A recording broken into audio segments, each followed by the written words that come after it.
एते बड़ अहिराज साप को देखिले जे कहीं भी भयभीत होइजिब।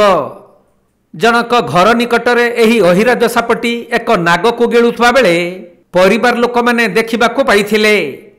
तेणु संगे संगे वन विभाग को खबर दिया जिबा परे सामाने सापधराली भद्रकर मिर्जा को सूचना देइथिले।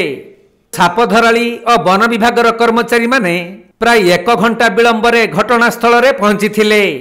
तथापि भी अहिराजटी सेठारु जाई नथिला, काहीकिना से एक नागसाप को गिलिथिबारु तार गति मंथर होई जाइथिला। परे सापटी को अति सतर्कतार सहित उद्धार करी कोल्डिहा अभयारण्य रे छड़ा जाइथिबा जणा पड़िछि। अच्छा, सापटा केमती आपन देखिले? साप काली रात्रि टिके देखिबे त लांजोड देखियो पइलो।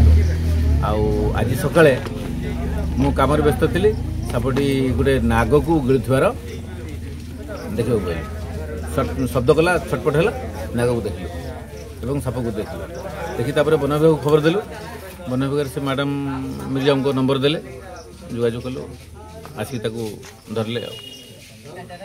मिर्जा कहले आम जा घंटा भितर पहुँचु, भद्रक आसी पहुँचा। मिलिथिबा सूचना अनुसार बालेश्वर जिला सोर ब्लॉक गोपीनाथपुर पंचायत बाउंसपाल ग्रामर सुरेंद्र सामलंक घर निकटरे एक विराटकाय अहिराज गोटे नाग को गिलुथुबा सुरेंद्र देखिबाकू पाइथिले।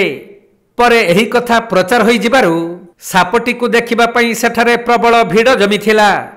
खबर पाई forest guard Phulmani Murmu, squad Devendra Raut और त्रिलोचन महालिकंक समेत सापधराली पहुंची सापटी को उद्धार करिथिले। एही सापटीर लंब 12 फुट होइथिबा बेले ताको कोल्डिहा अभयारण्य रे छाड़ी दिया जाइथिबा जणा पड़िछि।